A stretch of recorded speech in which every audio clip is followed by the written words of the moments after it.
Hello, my dear students. Welcome in Career Infinity Classes. Myself is Avinash Sharma. तो बच्चों हम लोग पढ़ रहे थे बायोलॉजिकल क्लासिफिकेशन. बायोलॉजिकल क्लासिफिकेशन में मैंने आपको लास्ट लेक्चर में पढ़ाया था मोनेरा. तो आज बच्चों हमें नेक्स्ट वाला किंगडम पढ़ना है. नेक्स्ट किंगडम है प्रोटिस्टा. आप जानते हो अब कि प्रोटिस्ट में यूनिसेलुलर यूकैरियोट्स को रखा गया है. तो यूनिसेलुलर यूकैरियोट जितने भी हैं पूरी दुनिया में उनको पिक करिए, उठाइए और इस किंगडम में रख दीजिए. आइए इस किंगडम के बारे में हम लोग और डिटेल में देखते हैं. ठीक है बच्चों, चलिए. तो देखिए, प्रोटिस्टा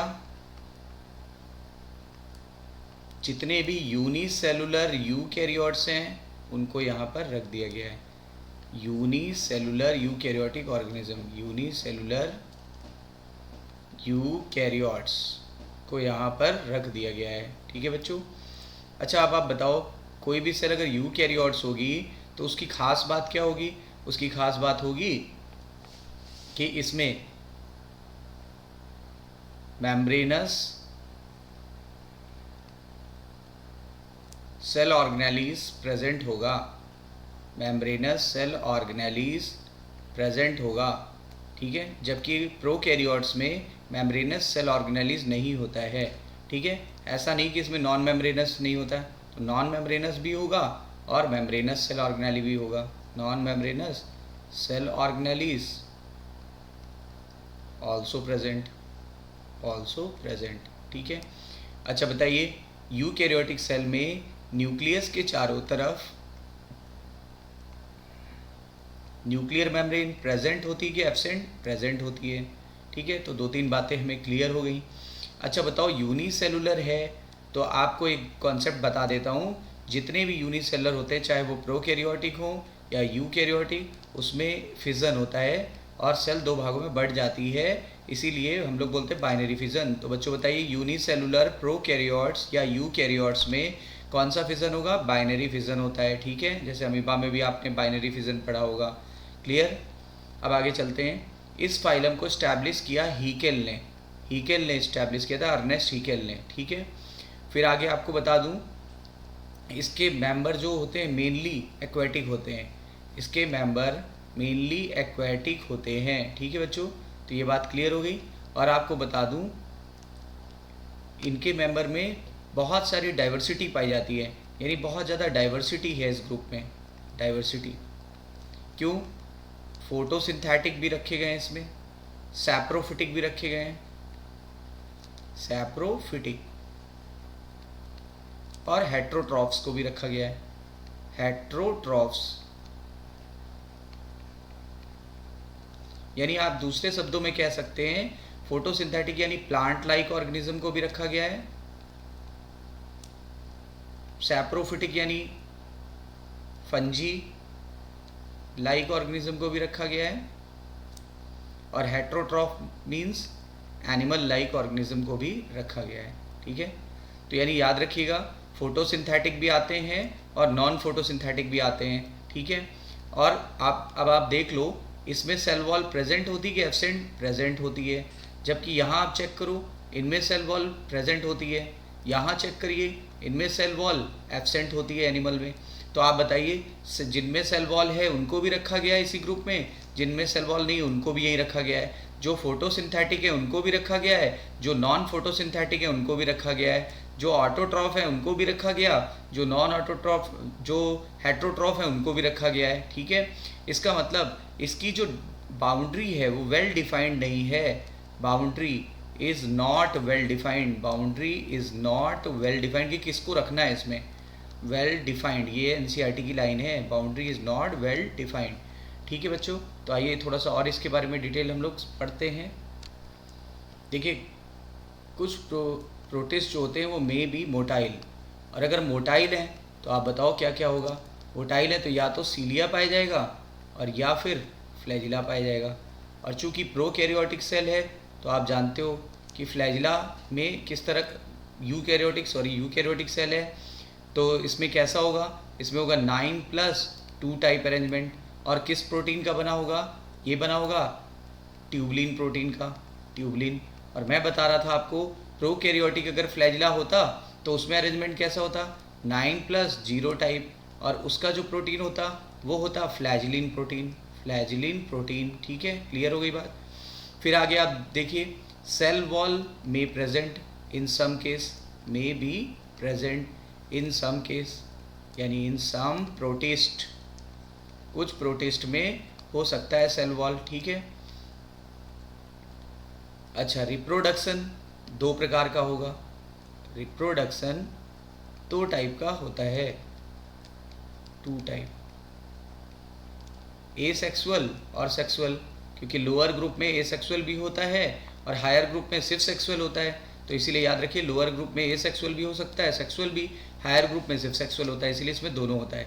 ये तो आपको पता चल गया कैसे होगा, bye binary fission, binary fission, आप फिजन भी बोल सकते हो। सेक्सुअल रिप्रोडक्शन के लिए सेल्स का फ्यूजन होगा, cells fusion and zygote formation, cell fusion and zygote formation. और आप जानते हो कभी भी सेक्सुअल रिप्रोडक्शन होगा तो मियोसिस तो होगी ही होगी। तो इनमें जो मियोसिस होती है वो 2 टाइप की होती है, काफ़ी बार क्वेश्चन पूछा गया है। गैमेटिक मियोसिस भी होती है यानी गैमेट बनते समय, और जाइगोटिक मियोसिस भी होती है यानी जाइगोट के अंदर भी मियोसिस होती है।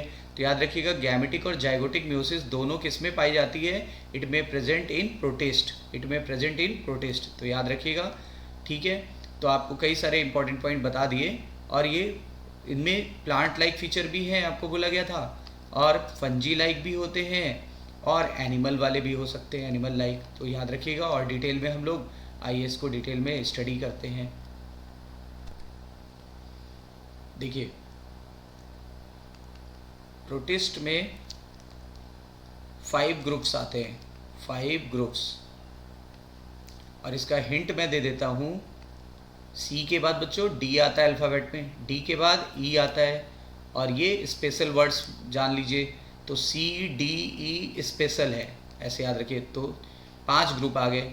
अब इन 5 ग्रुप को हम ऐसे क्लासीफाई कर देते हैं, 1 2 3 4 5।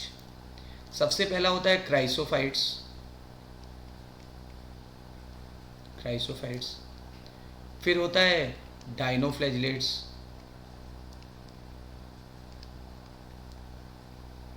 उसके बाद देखिए ई फॉर यूग्लिनॉइड्स, जिसमें यूग्लिना आएगा, एस फॉर स्लाइम मोल्ड, उसके बाद देखिए पी फॉर प्रोटोजोआ। क्राइसोफाइट्स में आता है डाइटम्स और डेस्मिड, क्लियर। डाइनोफ्लैजिलेट में 2 फ्लैजिला पाया जाता है, यूग्लिनाइड्स में यूग्लिना आ जाएगा, स्लाइम मोल्ड्स में नेकेड फंजाइस को बोलते हैं, स्लाइम मोल्ड्स क्योंकि स्लाइमी नेचर की होती है, नेकेड फंजाई। इसमें क्या होता है, इसमें एनिमल वाले फीचर आ जाएंगे। तो देखिए शुरू के ये जो 3 हैं, इनमें क्या होता है, ये मेनली होते हैं फोटोसिंथेटिक, फोटोसिंथेटिक। अब बताओ, फोटोसिंथेटिक है तो ये किसके जैसा फीचर है, प्लांट लाइक। ये देखिए, इसको आप बार बार बोल रहे हो फंजाई, फंजी बोल रहे हैं, तो ये कैसी होगी, सैप्रोफिटिक होगी, सैप्रोफिटिक। इसको आप बोल सकते हो सैप्रोफिटिक होता है, तो किसका फीचर आ गया, फंजी लाइक, क्योंकि सड़ी गली चीज़ों पे पाई जाती है फंजी। फिर आगे देखिए, ये क्या होगा, ये एनिमल लाइक होता है। प्रोटिस्ट कैसे होते हैं, मोटाइल होते, तो एनिमल लाइक बोलेंगे, एनिमल लाइक। तो क्वेश्चन याद रखिएगा, क्राइसोफाइट्स, डाइनोफ्लैजिलेट और यूग्लिनाइड्स ये फोटोसिंथेटिक होते हैं, अपना भोजन खुद बना लेते हैं, और इनमें प्लांट लाइक फीचर्स पाए जाते हैं, क्लियर। इसका मतलब इसमें सेल वॉल में प्रेजेंट, सेल वॉल में प्रेजेंट, सेल वॉल में प्रेजेंट, ठीक है। यहाँ देखिए स्लाइम मोल्ड्स, स्लाइम मोल्ड्स को नेकेड फंजी बोल रहे हैं, क्यों, क्योंकि इसमें क्या होता है, इसमें सेल वॉल एब्सेंट हो जाती है, इसमें सेल वॉल एब्सेंट हो जाती है, ठीक है, इसीलिए इसको नेकेड फंजी बोलते हैं, क्योंकि चारों तरफ से नेकेड होता है। फिर आगे देखिएगा, प्रोटोजोन्स में इसमें सेल वॉल नहीं पाई जाएगी, इसमें सेल वॉल नहीं पाई जाएगी, ठीक है, क्योंकि एनिमल लाइक फीचर है। सारी बातें क्लियर हो गई। आइए अब हम लोग डिटेल में देखते हैं इसको। क्लियर? देखिए एनसीईआरटी ने क्या कहा है। एनसीईआरटी ने लिखा है किंगडम प्रोटिस्टा के लिए जितने भी सिंगल सेल्ड यूकैरियोटिक सेल्स हैं उनको आप रख दीजिए कहाँ पे, प्रोटिस्टा में। But the boundary of this phylum, this kingdom are not well defined. Boundary well defined नहीं है, ठीक है ना। What may be a photosynthetic protist, मतलब अगर कोई साइंटिस्ट कहता है कि ये फोटोसिंथेटिक प्रोटिस्ट है तो दूसरा साइंटिस्ट क्या कहता है, दूसरा कहता है नहीं ये तो प्लांट का फीचर है, ठीक है।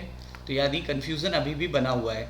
इन दिस बुक, इस बुक में यानी एनसीईआरटी में आप क्या स्टडी करोगे, C for chrysophyte, D for dinoflagellate, E for euglenoids, S for slime mould और पी फॉर प्रोटोजोअन्स। फार्मूला क्या था बच्चों, C D E special, C D E special है, ठीक है, under protista. Member of protista जो होते हैं वो प्राइमरी कैसे हैं, एक्वेटिक, यानी ज़्यादातर पानी में पाए जाते हैं। वैसे भी ऑरिजिन ऑफ लाइफ वाटर से हुई है इसीलिए ज़्यादातर एक्वेटिक हैं। This kingdom forms a link between the other dealing with the plant, यानी देखिए ये प्लांट को लिंक कर रहा है, एनिमल को लिंक कर रहा है, फंजी को लिंक कर रहा है। बताइए प्लांट को लिंक करने वाले कौन से हैं, ये तीन। फंजी को लिंक करने वाला स्लाइम मोल्ड, और एनिमल को लिंक करने वाला प्रोटोजोअन्स, सॉरी। फिर आगे देखिए बीइंग यूकैरियोटिक, चूँकि यूकैरियोटिक होते हैं प्रोटिस्ट तो इनकी सेल बॉडी में वेल डिफाइंड न्यूक्लियस होगा। मतलब वेल डिफाइंड का क्या मतलब है, न्यूक्लियर मेम्ब्रेन प्रेजेंट होगी, न्यूक्लियर मेम्ब्रेन प्रेजेंट होगी, and other membrane bounded organelles भी प्रेजेंट होगी, मैंने आपको बताया था। तो क्या नॉन मेम्ब्रेनस नहीं होती, वो भी होती है। सम हैव फ्लैजिला, मैंने आपको बताया था कुछ में फ्लैजिला और सीलिया हो सकता है। कैसे अरेंजमेंट होता है बच्चों, 9+2, और प्रोटीन का नाम क्या बताया था आपको, ट्यूबुलिन। प्रोटिस्ट जो होते हैं उनमें ए सेक्सुअल रिप्रोडक्शन होता है बाइनरी फिजन द्वारा, याद रखिएगा। सेक्सुअल रिप्रोडक्शन कैसे होता है, by the fusion of cell and zygote formation. Clear हो गई बच्चों आपको, आई होप सो। जो बातें मैंने समझाई थी वो इसमें कवर अप हो गई है। आइए आगे हम लोग बढ़ते हैं और हर पॉइंट को स्पेशली स्टडी करते हैं, ठीक है। तो देखिए पहला ग्रुप स्टार्ट करते हैं जिसको बोलते हैं क्राइसोफाइट्स। और क्राइसोफाइट्स में क्या होता है, क्राइसोफाइट्स में दो चीज़ें आती हैं और दोनों का नाम डी से स्टार्ट होगा। The first one is diatoms, second one is desmid. और डेस्मिड को गोल्डन एल्गी भी कहते हैं।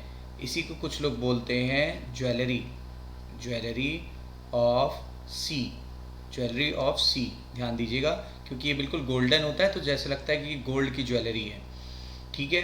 तो chrysophytes include diatoms and golden algae. Golden algae is also known as desmids. फिर आप देखो ये फ्रेश वाटर में भी हो सकते हैं और मरीन वाटर में भी हो सकते हैं, लेकिन मैं आपको बताऊं मोस्टली किस पानी में पाए जाते हैं, मैरीन वाटर में, याद रखिएगा। दे आर माइक्रोस्कोपिक, क्योंकि यूनिसेलुलर हैं इसलिए माइक्रोस्कोपिक तो होंगे ही होंगे। यूनिसेलुलर हैं, माइक्रोस्कोपिक होंगे। और ये पैसिवली फ्लोट करते हैं पानी में, पानी की करंट में पैसिवली फ्लोट करते हैं। मतलब इनके पास कोई स्पेशल लोकोमोटरी ऑर्गन वगैरह नहीं होता है। और इस तरह के ऑर्गेनिज्म को हम प्लैंकटन कहते हैं। जो पैसिवली फ्लोटिंग ऑर्गेनिजम्स होते हैं उनको प्लैंकटन कहते हैं। देखिए इसके बारे में मैं आपको एक बात क्लियर करा दूं कि ये वाटर करंट में जो तैरते हैं तो इनको प्लैंकटन कहते हैं। बट ये तैरते कैसे हैं, ये तैरते हैं, इनके पास पाई जाती है लिपिड, इनके बॉडी के अंदर लिपिड स्टोर होता है। और लिपिड के कारण क्या होगा, पानी में जो सॉल्युबल है कि इनसॉल्युबल, तो इनसॉल्युबल, और उसके कारण क्या होता है, उत्प्लावन बल लगता है, यानी कि बुयांसी फोर्स लगता है। इसके कारण ये पानी में तैरते रहते हैं, इनको प्लैंकटन बोलते हैं। Most of them are photosynthetic. मैंने बोला था शुरुआत के जो 3 ग्रुप थे सी, डी और ई, वो फोटोसिंथेटिक थे, मतलब प्लांट लाइक फीचर होगा। डाइटम्स हमें डिटेल में पढ़ना है। अच्छा बताओ बच्चों, डाई मतलब 2, एटम मतलब एटम मतलब एटम, केमिस्ट्री वाला आपने पढ़ा होगा। तो डाई एटम ना बोल के ऐसे बोलो डाई, और 2 एटम जैसे बॉडी के बने होते हैं, 2 बॉडी के बने हुए हैं। इनकी सेल वॉल जो होती है 2 पीस की बनी हुई है, सेल वॉल 2 पीस की बनी हुई है, ठीक है। और दोनों एक दूसरे में ओवरलैप करती है। कैसे, जैसे कि आप साबुन के लिए केस आता है जिसमें आप सोप बॉक्स जो आता है उसमें सोप रख देते हो और बंद कर देते हो। कैसे, आइए देखते हैं।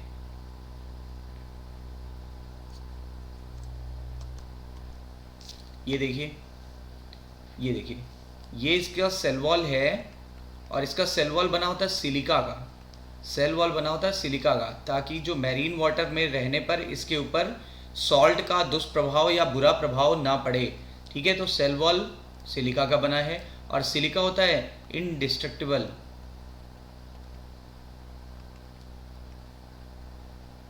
ठीक है, आगे देखो, ऊपर है एपीथीका, 2 पीस होंगे, सोप बॉक्स में 2 पीस होते हैं, ऊपर वाला एक नीचे वाला, बीच में आप सोप रख देते हो। तो यहाँ मान लो कि यहाँ तो सेल है, ये तो पूरी सेल है यानी ऑर्गेनिज्म है, यूनिसेलुलर ऑर्गेनिज्म बैठा हुआ है यहाँ पर। और चारों तरफ क्या है, सेल वॉल। ऊपर वाले पीस को एपीथीका बोलेंगे, ये ब्लैक कलर वाले को, ये रेड कलर वाले को हाइपोथीका बोल दो। तो सेल वॉल कितने पीस की बनी होती है, 2। एपीथीका हाइपोथीका दोनों एक दूसरे में ओवरलैप है और फिट हो जाते हैं, overlapped and fits in each other.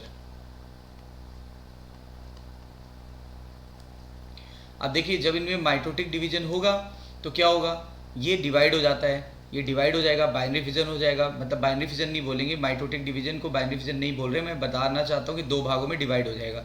जब 2 भागों में डिवाइड होगा तो देखिए, एक ये सेल बन गई सेम तरीके की, एक ये सेल बन गई सेम तरीके की, और पेरेंट सेल से डॉटर सेल का फॉर्मेशन हो गया।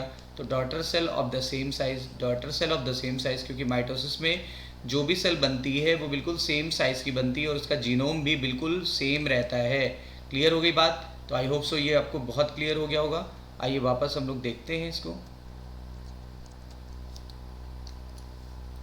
देखिए क्या लिखा था, डाइटम्स में जो सेल वॉल होती है वो 2 थिन ओवरलैपिंग सेल बनाती है which fit together as in a soap box, जैसा सोप बॉक्स में आपने देखा होगा। इसकी वॉल जो होती है वो उसमें सिलिका होता है, सेल वॉल में सिलिका होता है, और इसकी जो वॉल होती है वो होती है इनडिस्ट्रक्टिबल। इनडिस्ट्रक्टिबल मैंने आपको बताया था। Thus the diatoms have left behind large number of cell wall deposit in their habitats. क्या कहना चाह रहे हैं, मान लो अंदर का जो सेल है वो मर भी गया तो सिलिका बचा रहेगा बाहर का, क्योंकि सिलिका तो कभी नष्ट होता नहीं है। तो जिस हैबिटेट में ये पाए जाएंगे एनिमल के मरने के बावजूद भी वो चीज़ यहाँ पर प्रेजेंट रहेगी जो इनडिस्ट्रक्टिबल होती है। इनडिस्ट्रक्टिबल क्या होता है, silica. This accumulation over the billion of year, और अरबों साल में क्या हो जाएगा, पूरा एक पहाड़ बन जाएगा पानी के अंदर, पानी के अंदर चट्टानें बन जाएंगी। ठीक है, उसको बोलते हैं डायटोमेसियस अर्थ, इसी को बोलते हैं डायटोमाइट भी बोलते हैं, डायटोमाइट। और ये बहुत यूजफुल मटेरियल है। ठीक है, देखो ये दानेदार होता है, ग्रिटी मतलब बच्चों दानेदार, दानेदार होता है, इसीलिए पॉलिश के लिए काम में लाते हैं, पॉलिशिंग करने के लिए यूज़ कर लेते हैं, फिल्ट्रेशन ऑफ ऑयल, तेल वगैरह छानने के लिए यूज़ कर लेते हैं, सिरप को छानने के लिए यूज़ करते हैं। ठीक है, इसके अलावा टूथपेस्ट में यूज़ किया जाता है, टूथपेस्ट इसमें नहीं दिया है, क्वेश्चन आ चुका है, टूथपेस्ट में यूज़ किया जाता है। ठीक है, डाइटम्स जो होते हैं ये चीफ प्रोड्यूसर होते हैं, यानी ये मेन प्रोड्यूसर होते हैं, सबसे ज़्यादा ये फोटोसिंथेसिस करते हैं प्रोटिस्ट में। और ये क्या करते हैं, चीफ प्रोड्यूसर कहाँ के हैं, जहाँ रह रहे हैं, रह कहाँ रहे हैं, मोस्टली क्या बताया था, मैरीन वाटर में। मैरीन वाटर यानी ओशियन यानी समुद्र। ठीक है बच्चों, आई होप सो आपको ये बिल्कुल क्लियर हो गया होगा। आगे बढ़ते हैं हम लोग। आइए बच्चों, सेकेंड वाला हम लोग ग्रुप पढ़ते हैं, नाम है इसका डाइनोफ्लैजिलेट्स। डाई मीन्स 2 और फ्लैजिलेट्स मीन्स फ्लैजिला, यानी इसमें 2 फ्लैजिला पाया जाता है। अगर हम इसको ये सेल मान लें यूनिसेलुलर ऑर्गेनिज्म, तो एक ऐसे निकल रहा है और एक ऐसे निकल रहा है, इसको बोलते हैं ट्रांसवर्स और इसको बोलते हैं लॉन्गिट्यूडनल। ठीक है, और इनके सेल में बहुत सारे पिगमेंट्स पाए जाते हैं, फोटोसिंथेटिक पिगमेंट आप इन्हें कह सकते हैं, फोटोसिंथेटिक पिगमेंट्स। और फोटोसिंथेटिक पिगमेंट्स करते क्या हैं, ये इनको स्पेसिफिक कलर देते हैं, स्पेसिफिक कलर प्रोवाइड करते हैं, ध्यान दीजिएगा, स्पेसिफिक कलर प्रोवाइड करते हैं। क्लियर? और देखिए ये जो डाइनोफ्लैजिलेट्स होते हैं ये मोस्टली मरीन वाटर होते हैं, और मैंने अभी बताया फोटोसिंथेटिक पिगमेंट होता है तो ये फोटोसिंथेटिक होंगे। और देखिए जैसा पिगमेंट होगा वैसे ही कलर के दिखेंगे, yellow, green, brown, blue, red, depending upon the main pigment present in their cell. The cell wall has a stiff cellulosic plate. Cell wall में क्या होती है, स्टिफ सेलुलोजिक प्लेट की बनी होती है जो सरफेस को ढक देती है, जो सरफेस को ढक देती है। ठीक है, तो आइए जैसे मैं आपको बताऊं, ये एक प्लेट है, ये एक दूसरा प्लेट है, मान लो ये दो प्लेटें हैं, इनके बीच में क्या पाया जा रहा है, गैप। इस गैप को बोलते हैं फोरोज। फोरोज ना दिया हो तो इसको ग्रूव भी कहते हैं, ग्रूव भी कहते हैं। यहीं से फ्लैजिला अराइज होता है, अभी आपको बताता हूँ। आइए इसका फिगर देखते हैं एनसीईआरटी का, तो आपको और क्लियर हो जाएगा। तो बच्चों ये है डायनोफ्लैजिलेट्स। डायनोफ्लैजिलेट्स, ये जो ये वाला फिगर है डायनोफ्लैजिलेट्स का, ये देखिए, ये इसकी चारों तरफ क्या पाया जा रहा है, सेलुलोज, सेलुलोजिक सेल वॉल, जो कैसे प्रेजेंट है, प्लेटों के रूप में। एक प्लेट, दूसरी प्लेट, तीसरी प्लेट, यानी इनको बोलते हैं सेलुलोजिक प्लेट, सेलुलोजिक प्लेट्स। इनके बीच में क्या पाया जा रहा है, देखिए गैप, दो प्लेटों के बीच में गैप है ना, ये देखिए दो प्लेटों के बीच में गैप है। इन गैप को हम लोगों ने बोला था ना ग्रूव या फोरोस। और देखिए ये भी एक है, ये भी क्या है, ग्रूव है, ग्रूव या फोरोस है। यहीं से देखिए फ्लैजिला अराइज होता है। ये देखिए एक ये जा रहा है लॉन्गिट्यूडनल, और एक इधर दिखाया पीछे की तरफ, तो वो होता है ट्रांसवर्स। तो एक ट्रांसवर्स और एक लॉन्गिट्यूडनल होता है, ठीक है, और डिफरेंट डिफरेंट कलर के होते हैं। ये बात क्लियर हो गई। तो देखिए वापस एनसीईआरटी में हम लोग इसको एक बार चेक करते हैं। मैंने क्या बोला था, इसमें दो फ्लैजिला होता है, एक कैसा होता है लॉन्गिट्यूडनल, दूसरा कैसा होता है ट्रांसवर्स, और कहाँ से निकलता है, फोरोज या ग्रूव से। और ये ग्रुप किसके बीच पाई जाती है, सेलुलोजिक जो वाल प्लेट्स होती हैं उनके बीच। सबसे ज़्यादा कॉमन जो होता है वो रेड डायनोफ्लैजिलेट्स देखा गया है, और इसका एग्जाम्पल है गोनियोलैक्स। इसका एग्जाम्पल है गोनियोलैक्स। अंडरगोज सच रैपिड मल्टीप्लिकेशन, और ये तेज़ी से मल्टीप्लाई करता है। क्या बताया गया था आपको, जो सेल यूनिसेलुलर होती हैं उनका मल्टीप्लिकेशन रेट बड़ा फास्ट होता है, तो ये तेज़ी से बाइनरी फिजन कर लेंगी, और उसके बाद क्या करेंगी, ये तेज़ी से स्प्रेड हो जाएंगी, ठीक है, पूरे समुद्र में स्प्रेड हो जाएंगी। इससे पूरे रेड रेड कलर के ऐसे छोटे छोटे स्ट्रक्चर्स दिखाई देने लगते हैं, और आपको ये बिल्कुल ऐसे दिखेगा जैसे समुद्र बिल्कुल लाल लाल हो गया है, रेड हो गया है। इसीलिए इसको बोलते हैं रेड टाइड। क्या बोलते हैं, रेड टाइड। रेड टाइड, चारों तरफ रेड रेड कलर के पिगमेंट्स फैल जाते हैं। टॉक्सिन भी रिलीज़ करते हैं, ये डायनोफ्लैजिलेट टॉक्सिन भी रिलीज़ करते हैं। कभी कभार इस टॉक्सिन का नाम पूछा जा सकता है, इसको बोलते हैं सेक्सी टॉक्सिन, सेक्सी टॉक्सिन, ठीक है। और ये टॉक्सिन किसको किल कर देते हैं, बताओ, जहाँ रहते हैं, रहते कहाँ हैं, मैरीन वाटर में, तो मैरीन एनिमल को किल कर देंगे, जैसे कि फिशेस, मैरीन एनिमल और फिशेस। बताओ मैरीन फिशेस का नाम बच्चों, मैरीन फिशेस का नाम होता है ज़्यादातर कार्टिलेजनस फिश या कॉन्ड्रिक्थीज, कार्टिलेजनस फिश यानी कॉन्ड्रिक्थीज। तो आई होप सो कि डायनोफ्लैजिलेट्स आपको क्लियर हो गया होगा, ठीक है। आइए नेक्स्ट ग्रुप हम स्टडी करते हैं। आइए बच्चों अब थर्ड ग्रुप पढ़ते हैं। थर्ड ग्रुप को बोलते हैं यूग्लिनॉइड्स। यूग्लिनॉइड्स में क्या आएगा, यूग्लिनॉइड्स में आता है यूग्लिना, यूग्लिनॉइड्स में यूग्लिना आता है, ठीक है बच्चों। और देखिए majority of them are fresh water. Euglena जो होते हैं वो ज़्यादातर फ्रेश वाटर ऑर्गेनिज्म होते हैं, और ये स्थिर पानी में पाए जाते हैं, यानी रुके हुए पानी में, और उसको इंग्लिश में बोलते हैं स्टैग्नेंट वाटर। बताइए रुके हुए पानी को क्या बोलते हैं, स्टैग्नेंट वाटर, ठीक है। अच्छा, इसमें क्या होगा, सेल वॉल नहीं पाई जाती, उसकी जगह एक प्रोटीन की बनी हुई एक कोट होती है जिसको बोलते हैं पैलिकिल। देखो P for protein, P for pellicle, तो प्रोटीन रिच कोट इसमें पाई जाती है इंस्टेड ऑफ सेल वॉल। और ये होती क्या है, ये इसको लचीला बना देती है, ये इसके शरीर को बहुत ज़्यादा लचीला बना देती है। इनमें भी दो फ्लैजिला पाए जाते हैं, एक छोटा और एक बड़ा, एक छोटा और एक बड़ा, ठीक है। आइए देखते हैं इसको ज़रा फिगर से, तो और क्लियर हो जाएगा। ये देखिए, ये है लार्ज वाला फ्लैजिला, फ्लैजिलम बोल रहे हैं, एक ये हो गया, और देखिए दूसरा कैसा हो गया, शॉर्ट सेकंड फ्लैजिलम, ठीक है। तो दो फ्लैजिला होते हैं। और देखिए इसमें पिगमेंट स्पॉट या स्टिग्मा भी पाया जाता है, पिगमेंट स्पॉट या स्टिग्मा भी पाया जाता है। कॉन्ट्रैक्टाइल वैक्यूल का काम होता है ऑस्मो रेगुलेशन मेंटेन करना, osmo regulation. What is the meaning of osmo regulation, शरीर के अंदर NaCl और वाटर की मात्रा को संतुलित करना, शरीर के अंदर नमक और पानी की मात्रा को संतुलित करने को ही बोलते हैं ऑस्मो रेगुलेशन, ठीक है। और ये काम कौन सा एपरेटस करता है, कॉन्ट्रैक्टाइल वैक्यूल, कॉन्ट्रैक्टाइल वैक्यूल, क्योंकि कॉन्ट्रैक्टाइल होती है। अब आप देख पा रहे होगे, चूँकि ये यूकैरियोटिक सेल थी तो न्यूक्लियस भी होगा, न्यूक्लियर मेम्ब्रेन भी होगी, न्यूक्लियोलस भी होगा, ठीक है। और ये देखिए मेम्ब्रेन वाले ऑर्गेनेलिस पाए जा रहे हैं। कौन सा ऑर्गेनेलिस इसमें पाया गया, क्लोरोप्लास्ट। अब आप बताओ, जब सनलाइट पड़ेगी इसके ऊपर, जब सनलाइट पड़ेगी तो आपको फोटोसिंथेसिस में पढ़ाया गया था, फोटॉन्स आके गिरेंगे, तो क्लोरोप्लास्ट के अंदर क्या हो जाएगी, क्लोरोप्लास्ट के अंदर हो जाएगी लाइट रिएक्शन और प्लस डार्क रिएक्शन।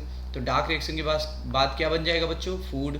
तो ये फूड क्या करता है, अपने आप खुद ही बना लेता है, इसलिए इसको क्या बोला जाए, जब तक सनलाइट मिलेगी तो ये ऑटोट्रॉफ की तरह बिहेव करेगा, ऑटोट्रॉफ की तरह।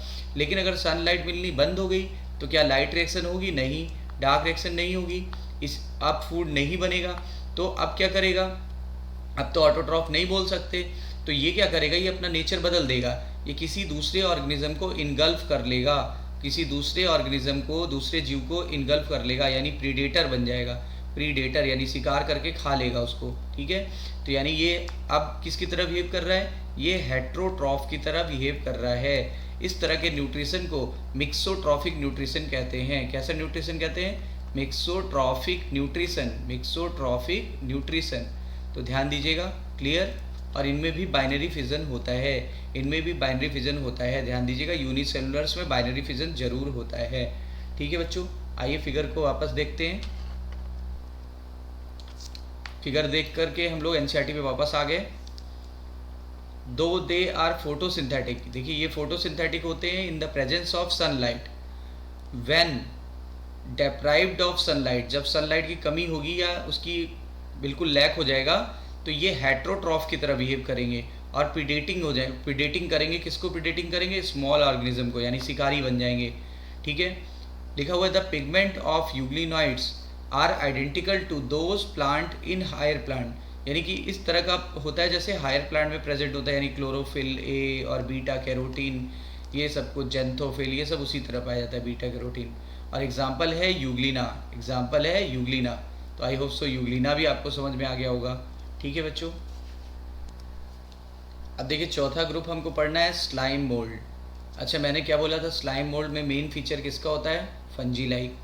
तो ये फंजी लाइक होते हैं, ठीक है।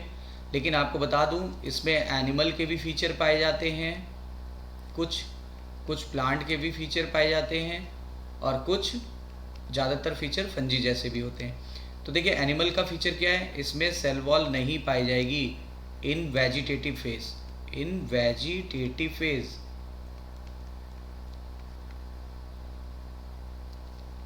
लेकिन प्लांट लाइक फीचर क्या है, सेल वॉल पाई जाएगी इन रिप्रोडक्टिव फेज, जब रिप्रोडक्शन करते हैं तब पाई जाएगी इन रिप्रोडक्टिव फेज। तो ये फीचर सेल वॉल का पाए जाने वाला फीचर प्लांटी से मिल गया। फंजी से कौन सा फीचर मिलेगा, सैप्रोफिटिक होते हैं, सैप्रोफिटिक होते हैं। और इनमें क्या होता है, फ्रूटिंग बॉडी बनती है, फ्रूटिंग बॉडी बनती है।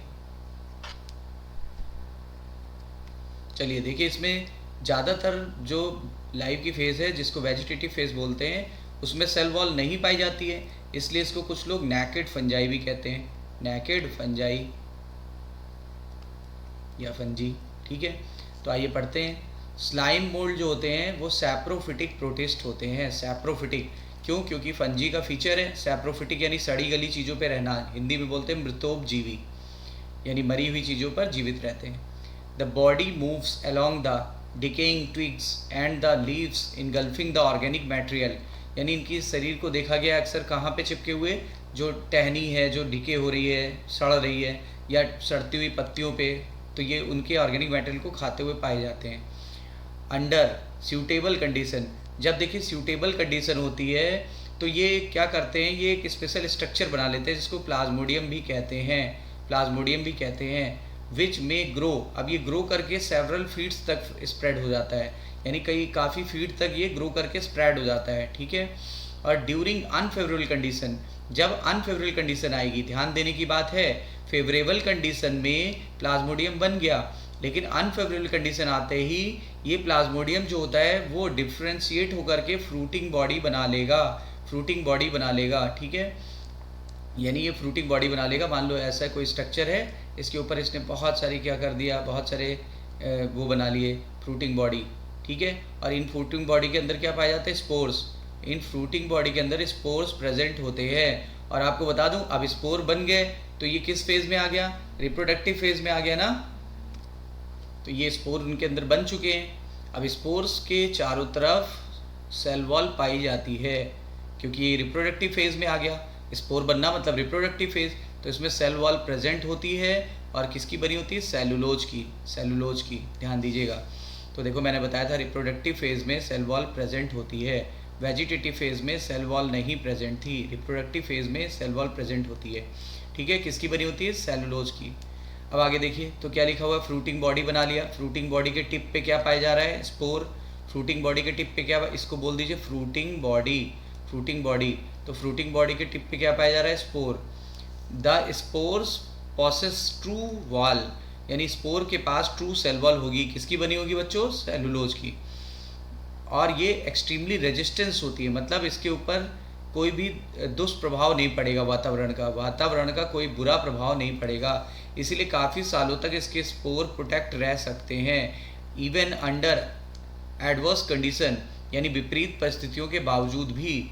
ठीक है, और ये स्पोर हल्के होते हैं तो ये हवा की धारा के द्वारा उड़ जाते हैं एक स्थान से दूसरे स्थान तक और डिस्पर्स हो जाते हैं। वहाँ पे जब फेवरेबल कंडीशन आती है तो ये जर्मिनेट करके नया स्लाइम मोल्ड बना देते हैं। ठीक है, नया स्लाइम मोल्ड बना देते हैं। ठीक है बच्चों, तो ये बातें क्लियर हो गई। अब आइए फिफ्थ वाला ग्रुप पढ़ते हैं जिसको प्रोटोजोअन्स बोलते हैं, और इसमें कैसे होंगे, एनिमल लाइक, इसमें एनिमल लाइक होंगे, एनिमल लाइक प्रोटिस्ट। ठीक है, तो क्या लिखा है एनसीईआरटी ने, जितने भी प्रोटोजोअन्स हैं सारे हेट्रोट्रॉफ हैं क्योंकि एनिमल लाइक हैं, और वो शिकार करते हैं किसी न किसी का, यानी प्रीडेटर है। प्रीडेटर का मतलब शिकारी, किसी न किसी को हंट करके खाएंगे, या पैरासाइट होंगे, किसी न किसी पे पैरासाइट होंगे, यानी परजीवी, दूसरों पर जीवित रहेंगे। They are believe to be primitive relative of animals, यानी एनिमल के सबसे पुराने रिलेटिव ये माने जाते हैं। There are 4 major group of protozoans, 4 major group है प्रोटोजोअन्स के। देखिए पहला है अमीबॉइड। ठीक है, देखिए क्या लिखा है, ये जो भी ऑर्गेनिज्म होते हैं ये फ्रेश वाटर में पाए जाते हैं। ठीक है, कुछ सी वाटर में भी पाए जा सकते हैं, कुछ मॉइस्ट सॉइल पे भी पाए जाते हैं। जैसा कि इसका नाम दिया हुआ है अमीबॉइड, तो इसमें क्या आएगा बच्चों, अमीबा। क्या आता है, अमीबा का एक कज़न भी है, उसको क्या बोलते हैं, एंट अमीबा। लेकिन देखो ये अमीबा जो होता है ये फ्री लिविंग होता है और ये पैरासिटिक होता है। ठीक है, अमीबा नुकसान नहीं पहुंचाता है लेकिन ये नुकसान पहुंचाता है। इससे होती है अमीबी डिसेंट्री, अमीबी पेचिस। ठीक है, तो आगे देखिए क्या लिखा हुआ है, they move and capture there pray by the putting out pseudopodia, यानी फॉल्स फीट। देखो इनको किसके आधार पे डिवाइड किया गया, लोकोमोटरी ऑर्गन के आधार पे। 4 ग्रुप किसके आधार पे, लोकोमोटरी ऑर्गन के आधार पे, प्रेजेंट है या एब्सेंट है, और अगर प्रेजेंट है तो कौन सा है। तो देखिए इनमें क्या है, इनमें फॉल्स फीट यानी स्यूडोपोडिया है। आप सब जानते ही हो कि अमीबा में स्यूडोपोडिया पाया जाता है। ठीक है, तो ये बात क्लियर हो गई। मैरीन फॉर्म्स में क्या पाया जाता है, सिलिका। मैंने आपको बोला था सिलिका मैरीन वाटर में जो सॉल्ट होता है उससे बचाता है एनिमल को। तो देखिए मैरीन फॉर्म में इसमें पाया जाएगा सिलिका, याद रखिएगा। Some of them are like Entamoeba are parasitic, और क्या कौन सा रोग कॉज करेंगे, अमीबी डिसेंट्री। आइए सेकेंड ग्रुप को पढ़ते हैं, फ्लैजिलेटेड प्रोटोजोअन्स में क्या होगा, the member of this group either free living और पैरासिटिक। इसके भी मेंबर फ्री लिविंग या पैरासिटिक हो सकते हैं, लेकिन इनमें स्यूडोपोडिया की जगह बच्चों क्या पाया जाएगा, फ्लैजिला। देखिए इनमें पाया गया था स्यूडोपोडिया, इनमें लोकोमोटरी ऑर्गन है फ्लैजिला। और जो पैरासिटिक फॉर्म होते हैं वो क्या कॉज करते हैं, डिजीज, जैसे स्लीपिंग सिकनेस ट्रिपैनोसोमा से होती है। इसी तरह लिस्मानिया डोनोवानी से क्या होता है बच्चों, काला जार। इसको हम लोग डमडम फीवर भी कहते हैं। डमडम एयरपोर्ट का नाम है, डमडम एयरपोर्ट है, कलकत्ता एयरपोर्ट का नाम है डमडम एयरपोर्ट। ठीक है, तो याद रखिए लिस्मानिया से क्या होता है, लिस्मानिया से होता है काला जार या डमडम फीवर। ज़्यादा डिटेल में हमारे सिलेबस में नहीं है इसलिए मैं ज़्यादा डिटेल में नहीं जा रहा हूँ। ठीक है, अब आइए थर्ड वाला ग्रुप पढ़ते हैं, सिलिएटेड प्रोटोजोअन्स। देखिए सिलिएटेड प्रोटोजोअन्स में क्या होगा, इसमें सीलिया होगा, बॉडी के चारों तरफ सीलिया होगा। तो क्या लिखा है, ये भी एक्वेटिक होते हैं, एक्टिवली मूविंग होते हैं, क्योंकि सीलिया जो होता है इनको तेज़ी से मूव करने में मदद करता है। थाउजेंड्स ऑफ सीलिया शरीर के चारों तरफ हो सकते हैं। ठीक है, आइए दिखाता हूँ मैं, इसमें आएगा पैरामीशियम। ये देखिए ये पैरामीशियम है, क्या है बच्चों, पैरामीशियम। आपको पता है पैरामीशियम बिल्कुल स्लीपर की तरह लगता है, जो पैरों में हम लोग स्लीपर यानी चप्पल पहनते हैं वैसे लगता है, इसलिए इसको स्लीपर एनिमलक्यूल भी कहा जाता है। स्लीपर एनिमलक्यूल भी कहा जाता है। आप देख रहे होंगे जैसे पैर होते हैं, पैर ये देखिए इस तरीके से, जैसे चप्पल होती है इस तरीके से, ठीक है। अब आगे देखिए, इसमें चारों तरफ सीलिया पाए जा रहा है, 1000 ऑफ सीलिया पाए जाते हैं। इनमें ओरल ग्रूव यानी जहाँ से फूड लेता है वहाँ पर भी सीलिया होते हैं, छोटे छोटे दिख नहीं रहे हैं आपको, बट वहाँ पे भी सीलिया होते हैं, ठीक है, क्लियर। फिर आगे देखो, ये एनल पोर है, जहाँ से बिना पचा हुआ भोजन निकाल देता है उसको एनल पोर बोलते हैं। इनमें फूड को पचाने के लिए फूड वैक्यूल होती है। फूड वैक्यूल में एंजाइम भरे होते हैं जो फूड को पचा लेते हैं, ठीक है। अब आप नोटिस कर पा रहे होगे यहाँ पे कॉन्ट्रेक्टाइल वैक्यूल पाई जा रही है। कॉन्ट्रेक्टाइल वैक्यूल दो होती है, एक एंटीरियर और एक पोस्टीरियर, दो होती है। और साइटोप्लाज्म हर सेल में पाया जाएगा, आप जानते ही हो। न्यूक्लियस इनमें दो होते हैं, विशेष बात है न्यूक्लियस दो होते हैं, micro nucleus, macro nucleus. Micro nucleus जो होते हैं ये helps in reproduction, helps in reproduction, और मैक्रो न्यूक्लियस जो होता है वो helps in metabolism, helps in metabolism, ये मेटाबॉलिज्म में मदद करता है। तो याद रखिएगा यहाँ पे दो तरह के न्यूक्लियस होते हैं, यानी न्यूक्लियस जो होते हैं वो डाईमॉर्फिज्म शो करते हैं। डाईमॉर्फिज्म का मतलब दो प्रकार की मॉर्फोलॉजी को शो करते हैं, ठीक है, क्लियर हो गई बात। तो आइए वापस हम लोग थ्योरी में देखते हैं। देखिए क्या लिखा हुआ है, they have a cavity, cavity को गलेट बोलते हैं, मतलब जहाँ से भोजन निकलेंगे उसको बोलते हैं गलेट। गलेट ओरल ग्रुप के पास होती थी और ये ओपन होती है outside of the cell surface, यानी सेल सरफेस के बाहर की तरफ होगी, तभी तो भोजन को ये पकड़ के अंदर ले आएंगे। द कोऑर्डिनेटेड मूवमेंट, आपने साइटोलॉजी में पढ़ा होगा, सी फॉर सीलिया और सी फॉर कोऑर्डिनेटेड मूवमेंट। तो सीलिया कैसा मूवमेंट करता है, कोऑर्डिनेटेड मूवमेंट करता है। उसमें जितने भी सीलिया होते हैं, ठीक है, वो वाटर लेडन विद फूड, यानी जो फूड पानी के अंदर था उसको वो क्या करते हैं, वो अंदर की तरफ पुश कर देते हैं, गलेट की तरफ ढकेल देते हैं, ठीक है ना, लिखा है ना, स्टीर्ड इनटू द गलेट, यानी गलेट में ढकेल देते हैं। पानी की धारा में के साथ जो भोजन आ रहा था, सीलिया उसको मूव कराते हैं और किसकी तरफ पुश कर देते हैं, गलेट की तरफ। एग्जाम्पल क्या है, पैरामीशियम, क्या बोलते थे बच्चों, सुपर एनिमलक्यूल, और क्या बोलेंगे, स्लीपर एनिमलक्यूल। और सुनिएगा, पैरामीशियम जो होता है इसमें क्या होता है, पैरामीशियम जो होता है इसका सबसे कॉमन स्पीसीज है पैरामीशियम काउडेटम, जो मैंने आपको दिखाया था, पैरामीशियम काउडेटम, तो याद रखिएगा।